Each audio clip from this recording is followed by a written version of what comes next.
So jobs to be done overlaps with a lot of existing fields, but I think there are some important differences as well.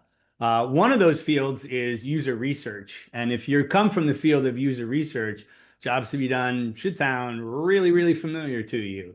And that's what we're going to be talking about today on our episode of Untangled. My name is Jim Callback. I'm the co-founder of the Jobs to be Done Toolkit and author of the Jobs to be Done playbook. Yeah. And I'm Elaine Matthias. I'm the other co-founder of the Jobs to be Done Toolkit. And I'm just going to really quickly go through a couple of updates and information about what to expect from today's community event. This is our monthly meetup, the JTBD Untangled.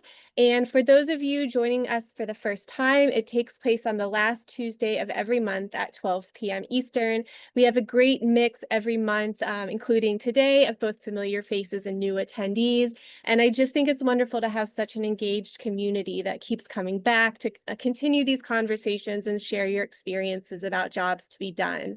Before we dive into today's topic, I have a few quick announcements of what we have coming up at the Jobs to be Done Toolkit.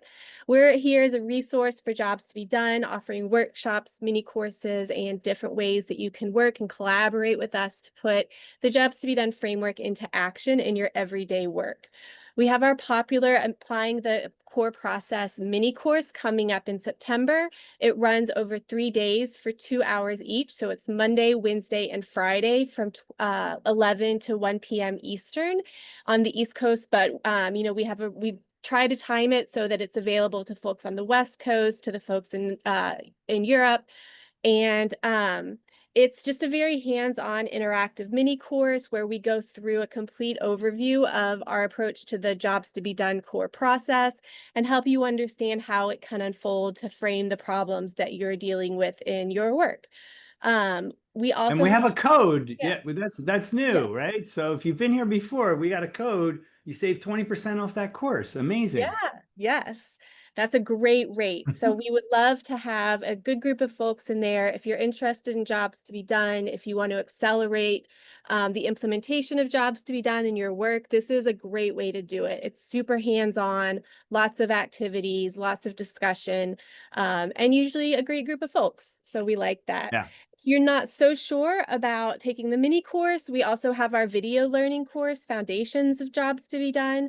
So that is it, Jim, is it about 2.5 or 3 hours of video content that I don't know. also There's a lot of me talking, though. There's a lot of me talking out there on the videos. Yeah.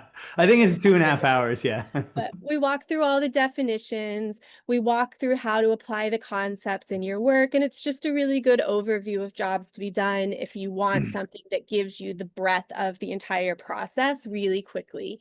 You can also work with Jim as a team coach, so he can come in, audit the work you're doing, help get you started, point you in the right direction, help you understand how jobs to be done might work within the specifics of your organizational context. So that's another really great If you resource. want to hear me talk even more, you can book me for, I'm available for birthday parties, picnics, smokers, and lodge meetings. Right? Isn't that why we're all here, Jim? Yes. To learn from your wisdom. No, I'm here to learn from your wisdoms. Right? Everybody That's asks totally questions. Yeah. And then lastly, we will be back on the last September of Tuesday for Untangled, special guest Scott Burleson. So Yeah. just to hear Scott talk about the book he published recently and how his own practice with jobs to be done has evolved over the past couple of years. Yeah, And Scott's a fan of the show here too, as well too, and he just wrote the Jobs to be Done Pyramid. If you haven't seen that book, go ahead and check it out. But he's going to be our guest next time. But let's move on to our guest this time. We got Nikki Anderson here, a research awesome. specialist and a voice in the UX research community. Hello, Nikki. Hi, Jim. Hi. Thank you so much for having me. I'm super excited to be here today. Yeah, we were looking forward to what you have to say. Why don't you tell the folks in your own word a little bit about yourself and the type of work that you do? Yeah, so I am a user researcher focused primarily in the qualitative space. And I found research when I learned that I absolutely cannot design. So that was a fun thing to learn. And I was very grateful that research was its own discipline, very separate from anything visually aesthetic. And have been kind of dabbling in the field for about 11 years now, both in America, and then I moved over to Germany, and now I'm on a little island called Jersey, not the new one, despite my accent, but the original one, off the coast of France, but a crown dependency, which means part of the UK, but technically not part of the UK, which is very easy to explain. And yeah, I just do research now over here, but quite globally as well. So I do consultancy and advisory with clients within the research space, and I also teach a lot of research both over here in Jersey and globally as well. Right. Yeah, and jobs to be done is essentially a discovery method, right? It's research is kind of core to it. And you mentioned that you're a qualitative researcher too. What are the types of projects that you do, and what are the types of companies that you work with? Yeah, so I have worked at a range of different companies, sizes from startups to larger companies, and I just love startups. So that's the place that Hmm. I like to sit in now. And a lot of the work. So I do a combination of work. That's both, there's two things you can essentially hire me for in this space, which is the consultancy work where I'm actually doing research. And oftentimes that comes in the form of usability testing or discovery-based projects. Or you can hire me as an advisor where I'm helping you set up your research processes. And I typically do that within both of those, within like the startup or smaller business, because oh, you can just move so fast and there's so much less red tape and politics and Hmm. things like that to deal with. So I'm very fortunate that I'm working right now currently with several startups on both sides of that capacity. That's great. And we're Yeah. looking at a story from one of those startups, but I have a question, particularly Yeah. around startups, that I don't know many startups that are at a stage where they're setting up a research capability per se. Are you then enabling other types of people to do research in some of the smaller ones, or how does that actually work? So usually when I'm hired to set up research capabilities, there's either one person who wants to become a full-time researcher or who is doing Okay. research on the side. And I am usually I would say 85% of the time, I'm hired to set up the research process and start helping with the hiring Yeah. process of a researcher. So it's very rare that I will go in, especially in that advisory side of setting up research practices, and it be completely democratized.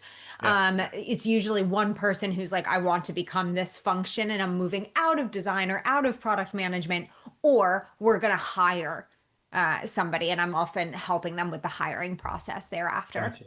Yeah. Gotcha. And Yeah. you mentioned you specifically said you're qualitative researcher. Does Yeah. that mean you don't do the big number crunching or a little bit kind of thing? Is that what it You is? know, I do it. Very- I try not to. I just did I did this exercise about 2 months ago where I finally sat down and I was like, you know what? What do I hate doing? What do I actually love doing? Which is something that I think we should all do more often, regardless of your own business, work full time, whatever you do. And while I can do bigger numbers because I do have training in it, I tend to shy away from it and rely on counterparts that have far more expertise than Yeah. I have gathered throughout the years.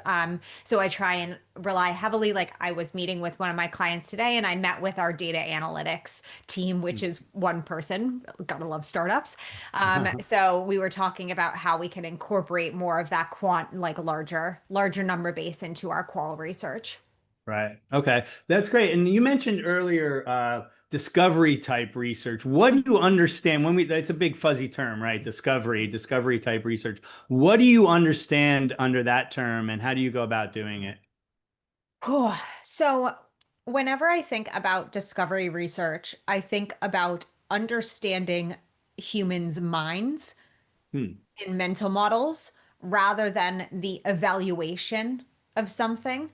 So I kind of, like everybody else tends to do, we bucket kind of research methods as best we can to oversimplify something that's difficult to simplify, into like the generative discovery bucket and then the evaluative usability bucket. So I think of discovery research as like generating new understandings about things, whereas like I think of that more evaluative research as like evaluating something, Right. either a stimulus that we're putting in front of somebody, an idea that we might be having. But discovery is, it's for me, ranges all the way from like super open, where you're kind of just going in and saying, we want to understand people in this given space, to more narrow focus of like, we want to more deeply understand this specific topic in Mm. this specific circumstance.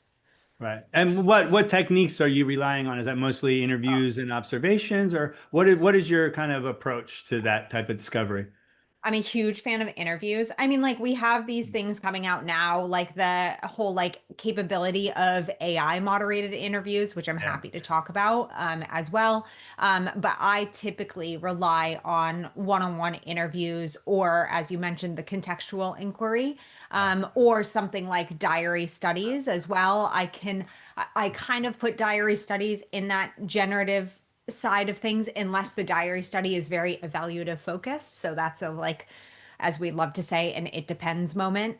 But those are kind of the or and card sorting could be thought Yeah. of, if it's a very open exercise, as generative. So anything where you're like almost working with or uncovering information from somebody that's like more about their mind and mental Mhm. processes, and just understanding that more deeply without like an agenda in a way. Mhm. Mhm. Um, Yeah. Although we still have an agenda with There's discovery. always a framing and some Yeah, agenda, but it's yeah, light. It's yeah. less, right? Yeah. Yeah. It's more like, let's understand this rather than Right. like, let's put this push this Yeah. feature forward and make sure it's going in the Right. right direction. Yeah. Now, my notes do say here to pivot to AI. So since you brought it up and I was reading Great. your LinkedIn post about AI, can't we just do all of this with AI? We have Evan Shore on the call here today, and about 2 years ago, he gave this astounding presentation where he basically did everything in his job with Gen AI, everything from research to creating marketing text. He just said, we don't need to go out and talk to humans, do we, Nikki? As introverted as I am, I truly believe it is very helpful, nuance wise, to continue to talk to humans, face to face, human to human. I think that, so I recently ran a study, that was AI moderated, and quite meta, because I was researching how researchers felt about AI via AI moderated interviews. And that was astoundingly interesting. And I'm publishing a public report about that study, in the coming weeks. But what I have found with AI is that it is great to supplement certain things, as long as you treat it like, an intern, for lack of a better way to say it, or as long as you don't treat it with wisdom. It Mhm. is not wise. It is an echo chamber. Right. It will say, so for instance, I put in, I broke my toe recently, and it's taken over my life completely, which is very sad because it was a small fracture. And so I wrote in it, because nobody gave me guidance, but the doctor was not very helpful. And I wrote, help me with AI, like to AI. I asked Yeah. ChatGPT to help me with a recovery plan for my broken toe. And simultaneously, it gaslit me and lied to me and told me I was doing great. Yeah, all at the same time. Right. So the problem is if you go into AI looking for something specific, it will tell you that thing that you're looking for. And the only problem is even if you don't go in looking for something specific, it's not smart enough to tell you what you're not looking for. Right. Right. So I think it's all about kind of, we should use it 100% with caution, with intention, with what it can do. I don't think it should replace interviews 100% because Right. I think we would miss a lot with that. Can it supplement interviews in a certain way? Can it supplement our research in a certain way? I think absolutely. Right. Yeah. I always say not an intern, but I say AI is like a toddler. It Mhm. kind of does what it wants a lot too. Yeah. But Yeah. you know, we always everybody cautions about AI generated information, and it's always check the information, right? Everybody says that you can use AI to help you write, but check what comes out of it Yeah. and things like that. The thing, particularly with research, and I do want to pivot into jobs to be done a little bit, is that let's say you did a jobs to be done analysis using AI. If you hadn't done any interviews, what sensibility are you bringing to the table to check whether that's right or wrong? Like Yeah. you have no peripheral vision if all you get is the AI things. And for me, doing those interviews gives you a different sensibility and being able to look left and right and know that that thing is right or wrong. Otherwise, how are you as a researcher going to be informed as to what is right or wrong for coming out of AI if you hadn't done the interviews? I'll just toss that over to you to react. Yeah, I mean, like we've been complaining to our at least user researchers and Yeah. myself included have been complaining to our product managers, our designers, our stakeholders in various sectors that come on, we can't assume that we know our user. We can't assume because we traveled once that we know what all the travel needs of our users are, that we use this platform, that we know all their needs. We need to talk to people. It's the same exact thing. It's just Right. wrapped in AI now, right? Right. So like what essentially everybody's always looking for a shortcut because we are simply time poor, not just in our industry, just as humans in general. So we're Yeah. always looking for something to make things more efficient. And I think the problem is AI can make certain things more efficient, but I Yeah. think it actually adds a lot of time when you're Mm. trying to like use it for human-based things and nuance because I've learned it's like, okay, I'm gonna put this in and I'm gonna check it, and then I have to prompt it like this and like that, and then this and that, and like, oh, but this little thing and that little thing, and it's like at the end of the day, why didn't I just do it the way that I actually know how to do it and have made efficient myself? Right. Interesting. Yeah. That's a great perspective. Elaine, I think you had a question or two for Nikki too. Yeah, well, one of the things that I was thinking about coming into today's event was, you talk a lot in some of your LinkedIn posts about how to help startups and organizations make informed decisions from research, and particularly when it might go against conventional wisdom. And I was just wondering if you had any stories in that space that kind of spoke to some of those moments where you were able to change people's minds. So I've been working with a startup in financial planning some this year, and I'm very like sort of heavily tuned into that thinking where it's like the startup founder knows what they want and the product team is just writing requirements around what the founder's directives are, the direction and the directives. And there isn't a lot of room from the design side to push back on that. And so I was just kind of thinking about that experience in the context of some of what I was reading and wondering if you've ever been in similar positions. Yeah, every day. Yeah. Right. So Yeah. I was like, oh gosh, I've heard, I hear people talk about this all the time, and now I'm really living it. But that Yeah. never happens to anybody on the call, right? Yeah. We've never had that, right? Yeah. Yeah. Yeah. Um, And maybe it's just to draw on the AI side, maybe it's worth also pointing out that a lot of the documentation on the requirement side is being written through AI at this point as well. Mm. yeah. Yeah. So I find it so ironic when people get hired by companies and then companies just like ignore them. I always find that like to be like the most mind-blowing thing. Because the number of times that I myself, I have been at a job for gosh, how long? 2 months was like my shortest stint at a job, and I'm pretty sure I cried in the bathroom like every other day. Oh. Right, because of actually exactly what you're saying. And like, Mm. I will Right. say that there is a certain point at which stop banging your head against the cement wall, right? And you find a way to get out of that situation. But for me, what I have learned is I went through various mechanisms of trying to convince people to listen to me, right? And a lot of those methods weren't very helpful. One of them being yelling at people. And I'm very short, so it's actually quite funny when I yell at people in person. What I learned to do was ask them, what is it that they actually care about moving? What is it that they care about changing? What Right. is it that they care about, which is usually, quite frankly, money, revenue, Yeah. and mitigating any risk towards the organization.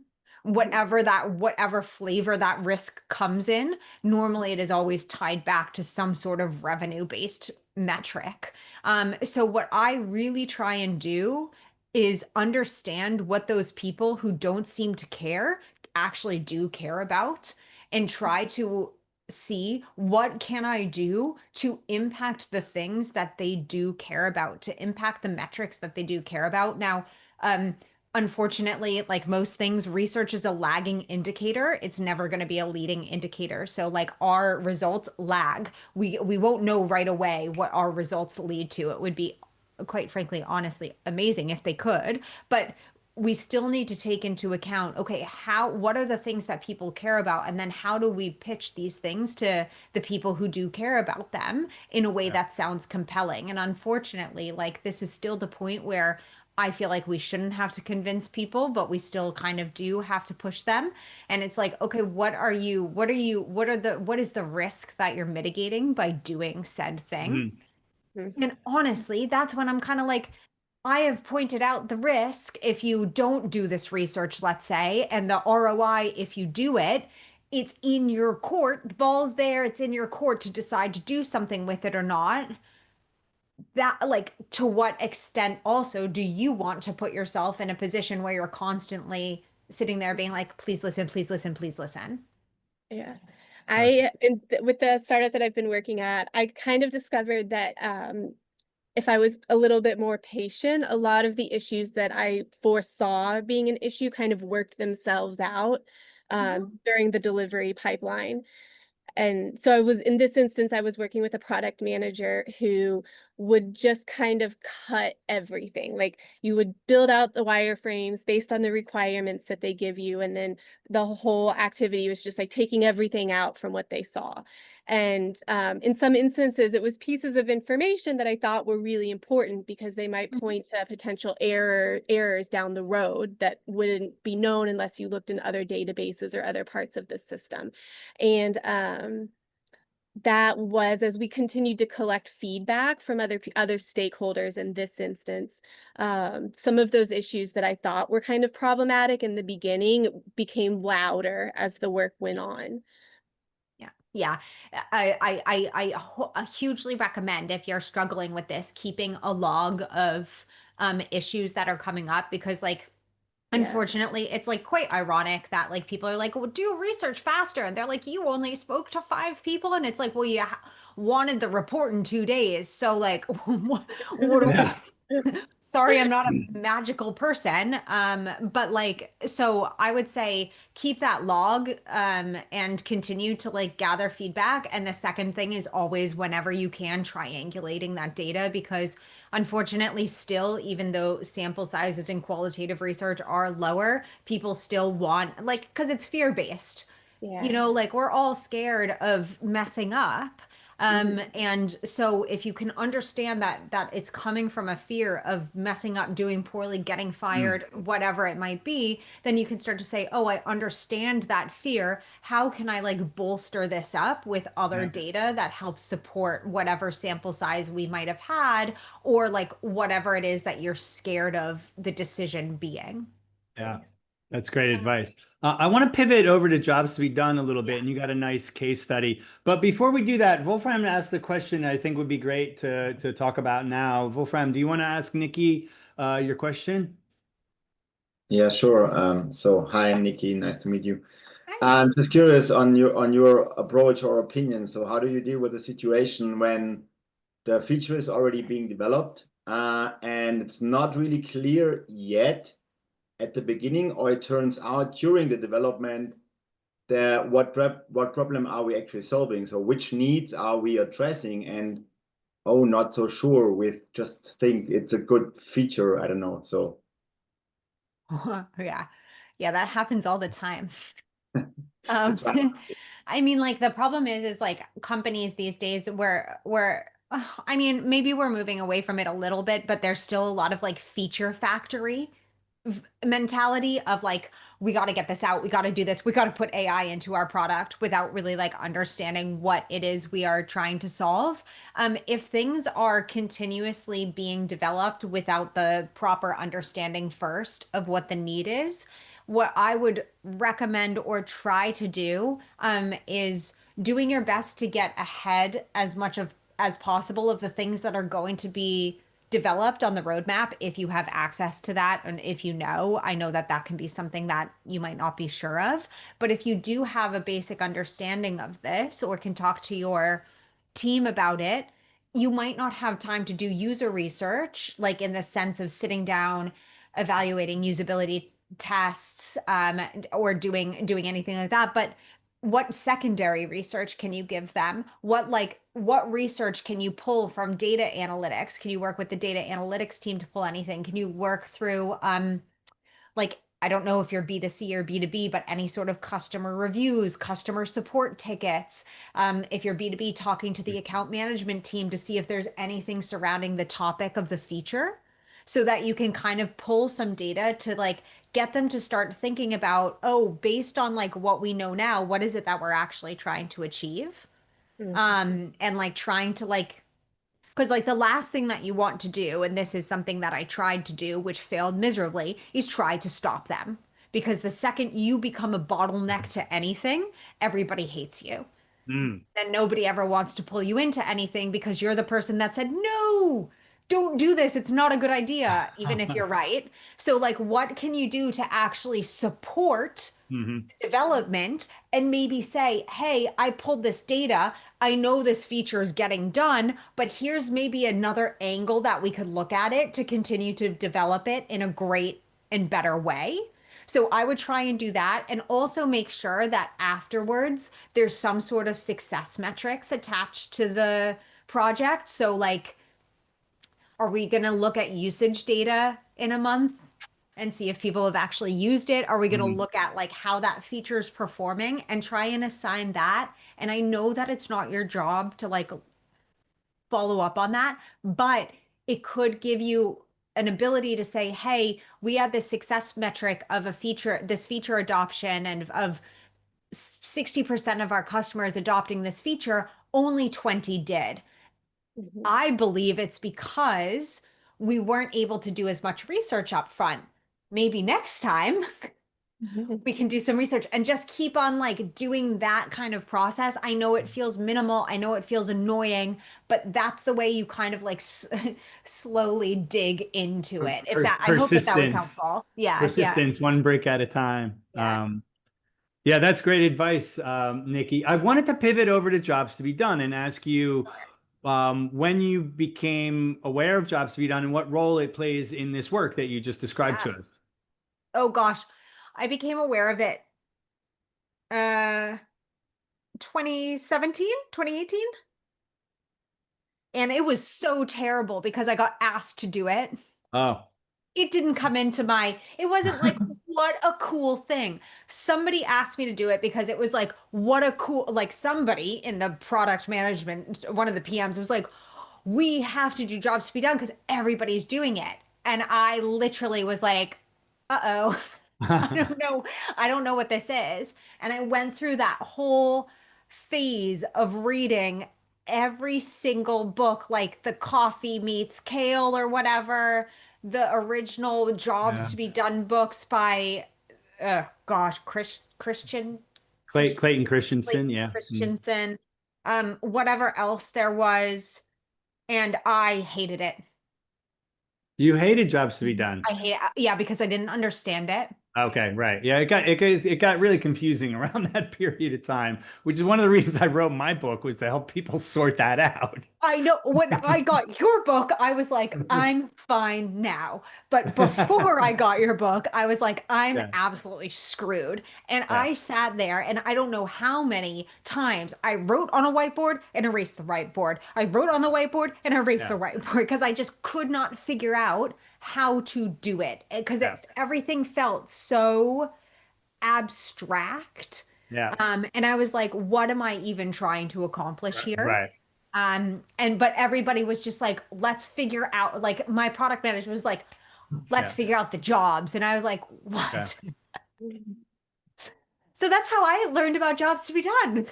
Oh, okay. And is that I wanted to show this case study. Yeah, yeah, yeah. Was that the time? Yeah, that was the time. Let me That pull was the this up time. here. So why don't you tell us about this? Was this, am I wrong? Is this was your first kind of try at using jobs to be done and for So this case study that you published? it was my second Oh, my okay. second foray into it, my first Gotcha. real try. Gotcha. Yeah. Okay. Yeah. Yeah. Yep. Yeah. My And we can first. put the link, we'll put the link to this out there, but why don't you walk us through this case study here? Yeah, of course. So I was working at a travel company called From A to B, not Fromatob, which is what my mom pronounced it as. But my mom still thinks I'm just an IT person, so it's fine. But this was a travel company, and essentially what it did was like it was a, for lack of a better way, like a ticketing platform where you could search from one place to another, and it would showcase how you got around with a train or got there with a car or a bus or a plane or a combination of such. The reason that I can talk about this stuff so openly is because the company went under, not because of this study only.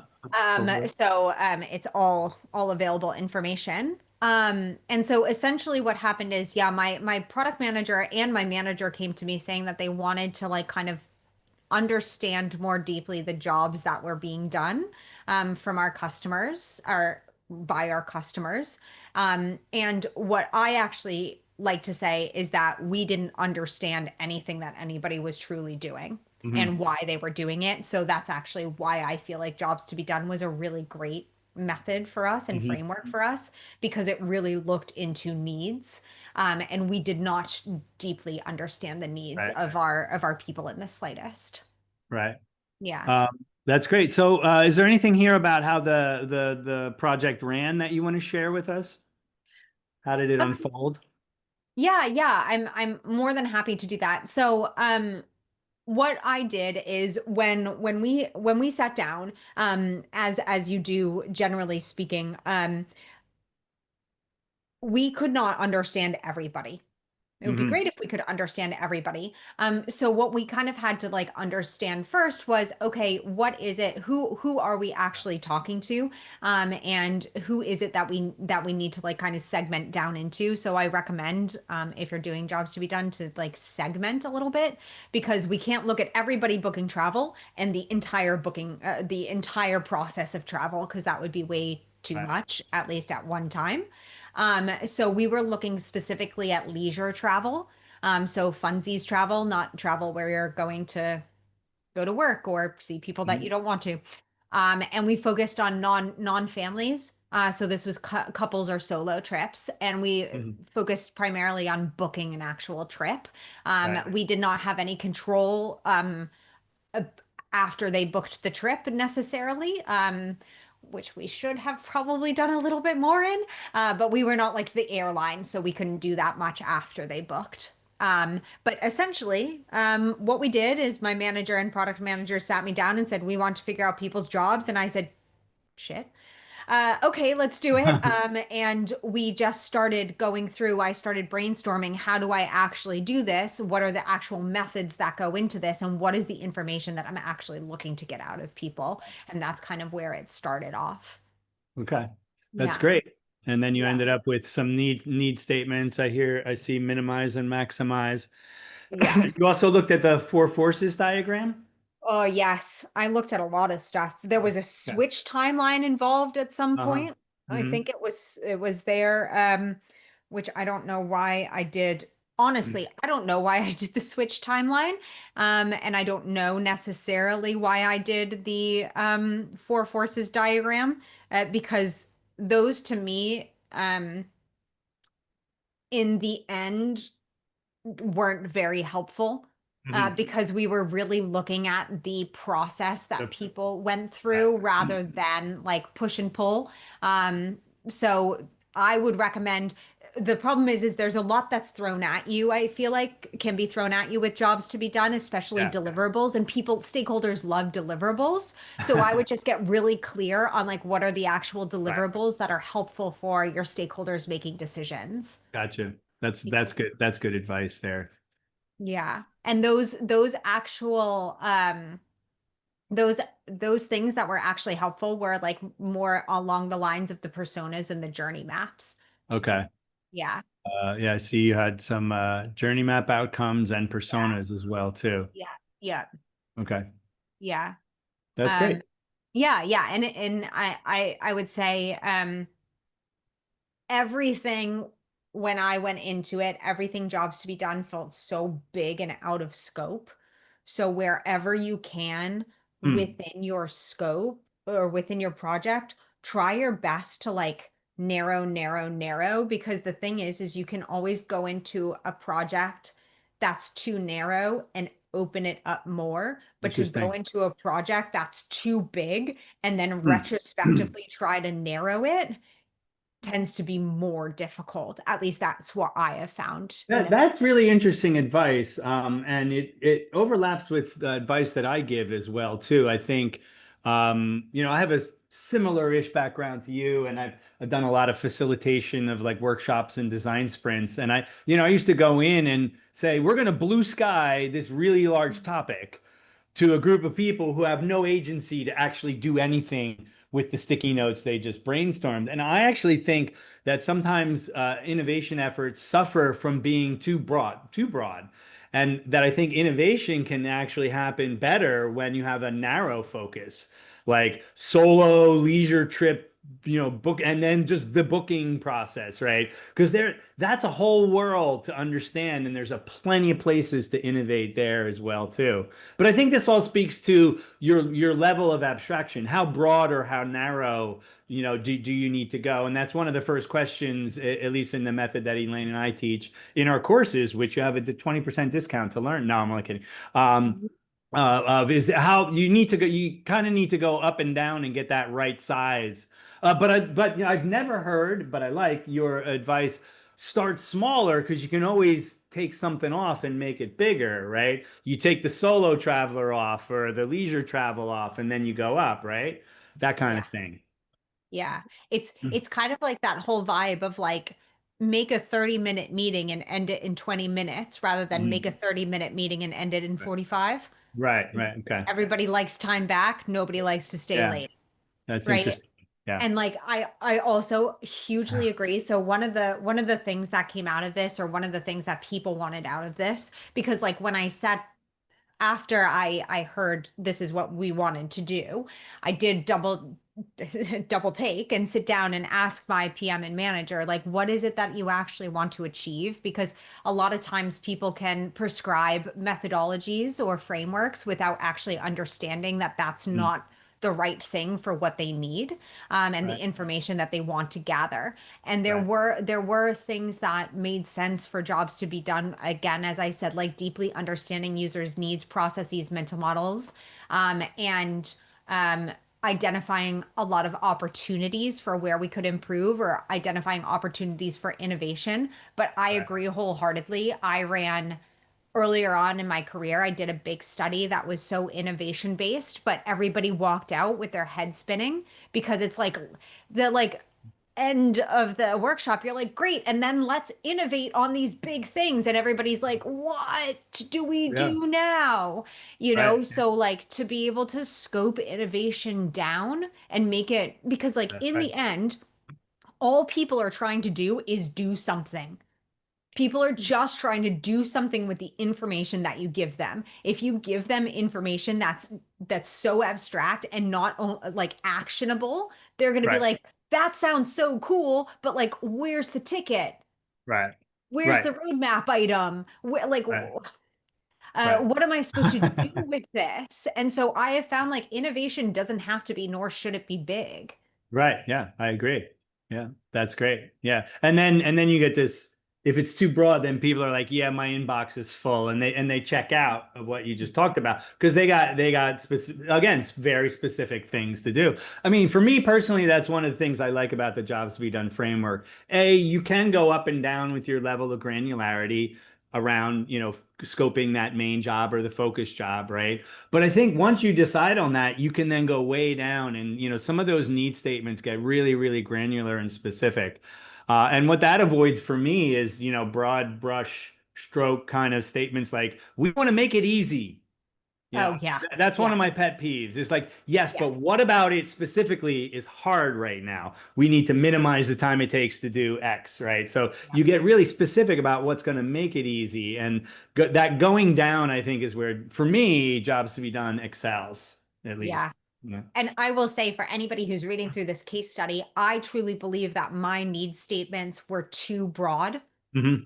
because what Yeah. happened is I said we went through the initial need statements, and then what needed to happen afterwards is we had to break them down further. Hmm. So I think it's so easy to get caught in saying, even like, as we get annoyed with like, well, we want to make it easier. But even as a researcher, I almost did a version with that with the need statements. Like if we look at minimize the or increase the likelihood of booking the best trip option for the destination. Right. Right. Yeah. That we could do this. That could Yeah. mean so many different things. There's just a lot to, Yeah. to unpack under that Yeah. one. Yep. Yeah. And this is where I almost wish that we had, because like, even though I say that we segmented by solo or couple, leisure trip, um, like that segmentation, with just booking the trip, I think we could have gone so much deeper Mhm. into these need statements because we ultimately had to in order to make them actionable. Like if Right. you think about from the point of view from a product manager who's looking to put features or improvements, and the designer that's trying to Right. design, Right. how are they supposed to take Right. anything from booking the best trip option? Right. That's not specific enough to inform Yep. prioritization of a backlog or wireframe creation or requirement writing. Yeah. Same with the next one, reduce the risk of a problem occurring during a trip. I'm pretty sure that if they would have done that, they wouldn't have Right. gone Right. under. Right. You know, Right. Right. it's Yeah. so Yeah. always when you're looking at people's case studies, generally are looking at online information taken to Yeah. the grain of salt that, even if somebody's like, look at this case study that I've done. I have so many issues with this case study that I wish that I could have done better in retrospect. Well, I'm glad you brought up the kind of the warts on here and where you fell down, because that's where that's where we learn from. Any other words of caution that you learned from this that you might want to share from folks with folks? So the choosing your deliverables very carefully to make sure that you're not just trying to do anything, making Right. sure that the narrow scope is there, which Yeah. ironically is very similar to that. But like I would say, what else did I struggle with in particular? I mean, I loved the opportunity gap survey, but the problem was with the opportunity gap survey, which just looks at the gap between importance and satisfaction of a certain need. The problem was because my need statements were too vague, Right. the Yes. opportunity gap survey then That's just right. prioritized vague things. That's right. So be careful with that. Yeah. Personas, we don't have enough time. That's another session on personas. Yeah. But make sure that you Yeah. create your personas with your stakeholders, with the information that they're actually looking for, rather than any pre-prescribed template necessarily. Use templates as a jumping off point, but Okay. definitely create them. What other words of caution? Make sure jobs to be done is the right method and framework for whatever it is you're trying to do. Yeah. When I work with some customers, I ask them, why do you want jobs to be done? Right? Because it might not be the right thing. But it's got this shininess to it, and people Mhm. are just kind of throwing it out. It reminds me of like usability tests in the mid 90s. Like we were just throwing just usability test it. Like what? This is a generative study, just usability. Like we were throwing usability tests at everything. I feel like we're doing that a little bit now with jobs to be done and just throwing jobs to be done at everything. Everybody loves a buzzword. You Yeah. know, it's like synergy, Yeah. like we don't know what that actually means, Right.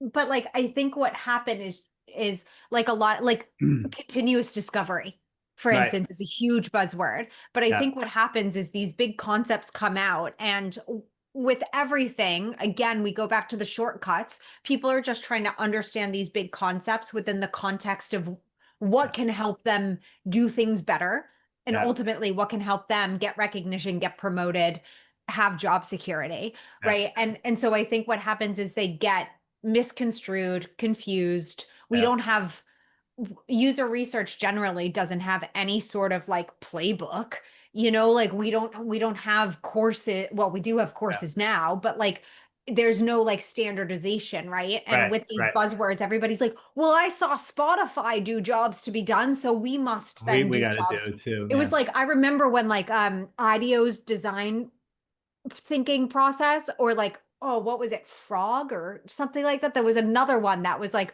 we must do IDEO's design process as Right. the exact way that we do it. And I was like, that won't Yeah. work at our organization. Right. Yeah. So always think about your context. And like, to be quite honest, like if you can't get enough people to do a certain methodology, don't do the methodology as well, because I've seen a lot of companies struggle trying to do jobs to be done, but they don't have access to enough Yeah. people. Mhm. Yeah. And people might be surprised to hear it, but yeah, I have a lot of tools in my toolkit, and jobs to be done is just one of them, to be honest Mhm. with you, right? And so you got to throw the right technique at the right problem. We have about 12 minutes left. I wanted to see, thanks for your question, Wolfram. I wanted to see if anybody else had a question for Nikki and open it up a little bit. I've been having fun, and Elaine here talking with you, Nikki, but Yeah. anybody else on the phone want to come off mute and ask Nikki a question about any of this? I don't Hugo, bite. Hugo made a comment in the chat also, asking for tips and tricks. Hugo, do you want to maybe come and talk a little bit about what, your related experience and what you're doing to kind of find information or what's working and not working for you? Sure thing. So, Nikki, this might sound vaguely familiar. So, I work for a B2B company. It's e-commerce, Yeah. and it's like a platform like Amazon, but it sells diamonds, gemstones, and jewelry and that kind of stuff. So, for Cool. quite a long time, it was all very CEO driven, pretty standard. Like just do this. We need to get up to parity. It's all tactical research. Yeah. And we've got quite a bit of funding, and so we're moving into strategic research, and particularly around our SaaS products. So, we have some SaaS products that help jewelers sell jewelry to their own customers. And Yeah. so part of it was, the product designers saying, look, we're flying blind here. How are we supposed to be able to monetize our SaaS products when we don't really know that much about who is using our SaaS? Like we kind of do, but it's held in some kind of, subject matter experts, like knowledge, and maybe some of the customer facing teams, but the designers never get to speak to them. So my view was, jobs to be done could be a nice way to start mapping out, who's using it, what the context is, what their needs are, what the main job is, what the related jobs, that kind of stuff. Yeah. With the idea of coming up with hopefully some, personas at the end, and maybe looking at that opportunity, the opportunity gap. But yeah, it was like, do you have any experience from like B2B Mhm. SaaS? No one likes falling flat on their face. So if you've got any words of wisdom in this space, I'd be very open to hearing. Yeah, so my favorite research is B2B SaaS. I love B2B. I find it so interesting. But so I think from my side, the the way that you're describing it, my number one piece of advice, and sorry to be repetitive here, would be to try and narrow it down a little bit. So it sounds like there are a lot of possibilities and ways that you could go or people that you could talk to.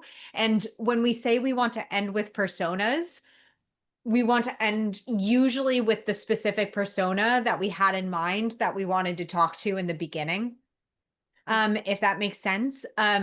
So what I would recommend doing whenever I come up against like B2B work like this, and it's actually great that you mentioned that they've been talking about monetization, is focusing maybe on this segment of people that would be your key revenue driver. If you know that information, go ahead. Yeah. Are you talking about the job performance specifically? Because obviously, you know, you've got people who are like signing off the budget, but my goal was to work out. So I did some internal research to find out who the performers were. So it'll likely be either, if it's like a small business, like an SME is looking to digitize, it'll probably be like the owner director. Or if it's in a bigger business, it might be like a sales manager, for example. Yep. And we've got sort of different SaaS products. And I was going to do a separate study for each because the person using them will probably be different.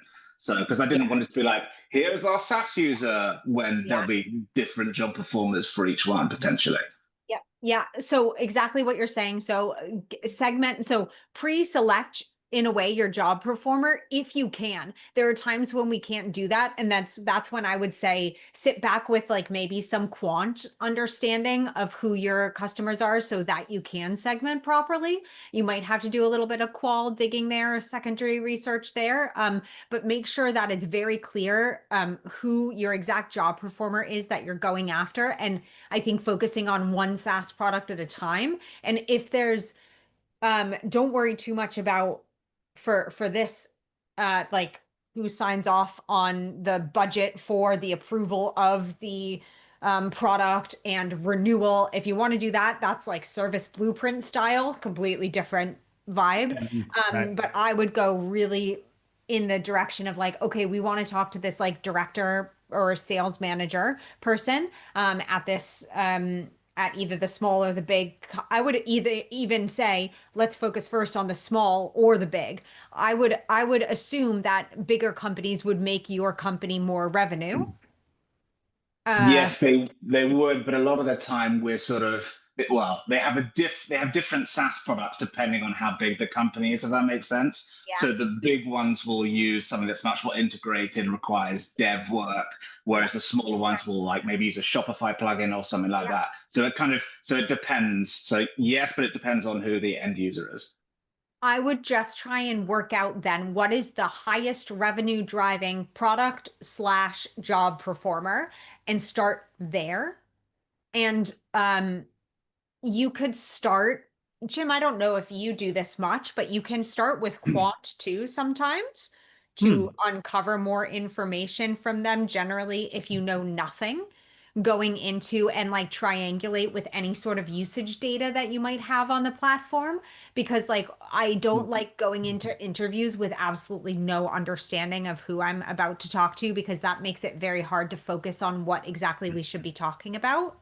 So I might do a bit of quant first, of like just basic understanding of users, not demographic quant, but more like usage based information, or even asking them things that they do on the platform, asking them, I mean, I hate future-based or hypothetical questions, but if you do them properly and you ask, maybe instead asking them what their top pain points are, right? Generally speaking, within their role and what they're doing. So, and then try and triangulate with any sort of like customer support tickets, account management information, and then go into the interviews and really say, if you have a huge SaaS product, be like, maybe we focus first on this part of the product and then this part of the product. So when I worked at a B2B company, there were like almost like 4 different streams, and we focused on like 2 at a time because those 2 work together really well, but we didn't try and do the whole process at once because it would have been impossible. So maybe even focusing on like certain parts of the platform, if everything together is too big. I'm just going to stop there. I hope that's helpful. Yeah, really Thank you. helpful. Here's an observation I had while you were speaking, Nikki. Mm. If you do get smaller and narrower, more focused, that can be and probably should be aligned with strategic imperatives like growing more revenue, which for me means, yeah, we want to be user-centric and customer-centric, but there is an overlap of the organization. It's almost like a Venn diagram, right? What's important to people and what's most important to us. Because the smaller you go, the more it's got to be on target for your audience, which is the people in the organization. Is that a fair characterization? Yeah, I always say that if we are user centric, we will generally generate revenue. Mm-hmm. But we want to make sure that we're user centric about the most prioritized things Right. that will keep, because like without the company making money, we're Yeah. not going to have jobs. Right. So we got to, I think, Jim, what you said, Venn Yeah. diagram is the best Right. way to put it. Right. Great. Yeah. Yeah. I wish it was just like all user based. And I used to try that so hard, but nobody would listen to me because everybody's like, but we got to make money. And I'm like, who cares? Um, a lot of people care, turns out.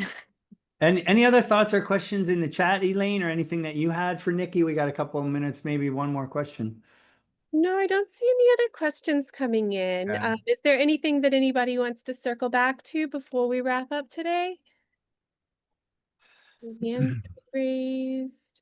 Yes, our team. I see your comment. Jobs to be done emphasizes segmenting users by desired outcomes rather than demographics. But what if there is the same outcome and context that applies to different demographic groups? Would their experience be different or not? And how would you consider that basically as you move towards making decisions around the segments? That's interesting. Yeah, I'm it's hard. just, yeah, I'm just It's hard. It's hard to segment purely by needs because then you don't have that data in your data. You can't reach those people necessarily. Sometimes you can. Curious what I your do thoughts are. both, to Yeah. be honest. So like when I was just talking about the B2B platform, I segmented both by demographic and by desired outcome Yeah. / need, Yeah. Okay. because I first off didn't know the needs well enough to segment people in the first place. So I had to go off of something. So I used demographic, which was role and company size, and need being the general needs that we had from like account management, essentially, of the roles that I was looking into. Now, we did find that we had to actually go in and separate two very similar roles because of their needs in the Interesting. end. But Yeah. we would have, the thing is we would have never known that necessarily if we just did it by need, if Right. that makes sense. So I mean, personally, I'm a huge believer of taking these things like jobs to be done or like any methodology and just making sure it makes sense for your context, because if you don't know the need or the desired outcomes, you will have a really hard time segmenting people. So use those demographics, segment by desired need and older people and younger people, and see if there are differences. Or prioritize the one that's more strategic. Like it all goes back to which one then, like, are younger people, like, do we not care about people who are older, which is very sad because I feel like that's happening quite a lot. Do we care about Gen Z only, right? Like, what is that strategic vibe from the get-go? And then we can always, again, open it up for more later. Great advice. And I think we'll leave it there. Nikki Anderson, research specialist, thanks for sharing your wisdom about the work that you do and the jobs to be done case study that everybody has a link to there. Elaine, any other final words? No, I just posted a series of links in the chat for anybody that wants them, but I'll also send a follow-up email with these resources as well. We will be back on August 26th. That's a Tuesday at 12 p.m. Eastern with Scott Burleson. So I hope to see you all there for questions. This was a wonderful conversation today. Nikki, thank you so much. Thanks, Amazing. Nikki. And hope to see you everybody at the end of August.